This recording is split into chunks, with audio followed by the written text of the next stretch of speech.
All right, welcome to week 9 of the Dynasty Fantasy Football. With a heavy heart, like all good things, everything must come to an end, just like GCW. After consulting with some of the members of this league, this will be the final fantasy football video, and probably the final year of the league. If anybody wants to take over, you can let me know. So let's get to it. I mean, the playoffs are coming up here. We got a bunch of key matchups.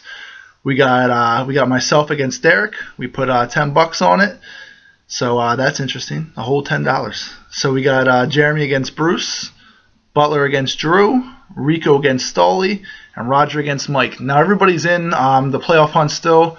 Roger and Bruce came up with some key victories last week to make things interesting. Got a bunch of divisional games here. So Thursday Night Football didn't help anybody if your name wasn't Jimmy Graham or Mark Ingram. So let's look at the matchup. So we got, like I said, myself against Derek. We'll take Derek in that one. I just think that Colin Kaepernick going against the Rams is going to have a big day. We got Jared against Bruce. I'll take Jared to continue his stranglehold on top of his division. I think Peyton Manning and Julius Thomas are going to hook up in what seems to be, I'm watching TV right now, which seems to be the Blizzard. We got Butler going against Drew. I'm looking to Andrew's undefeated run before he gets Josh Gordon back. We'll take Butler in that one. I think with Antonio Brown coming off that big game, he's just going to keep pushing through, and Jamal Charles is going to have a big day. The team I want to talk about is Rico's team. Now, I put Rico's team down because of the Arian Foster Jimmy Graham trade.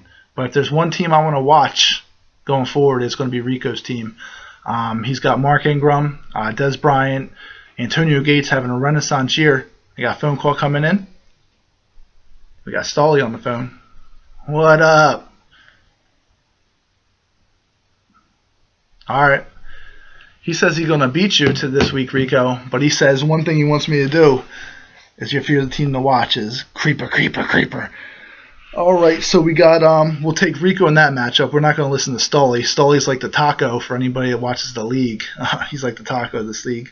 We got Roger going against Mike. Now, Roger coming off a good trade, has Eddie Lacy now. He's on a bye, so we're going to take the champ to bounce back here, go to 5-4, keep that belt, get that belt ready for me. So we'll take him there.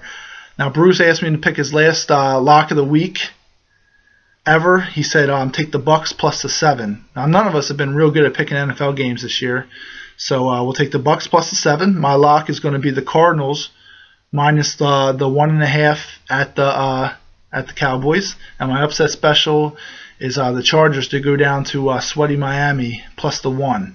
My bold prediction, like I was alluding to before, is that up in the Blizzard Bowl, we're going to take Gronk and Julius Thomas to combine for 200 yards receiving and 4 touchdowns.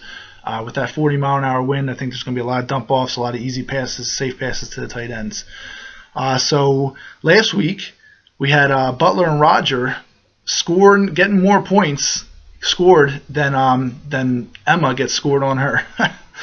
But for our beer of the week this week, we go to a brewery up in Erie for the Railbender Ale, 6.8%, which simply means that it takes one beer for Butler to get drunk.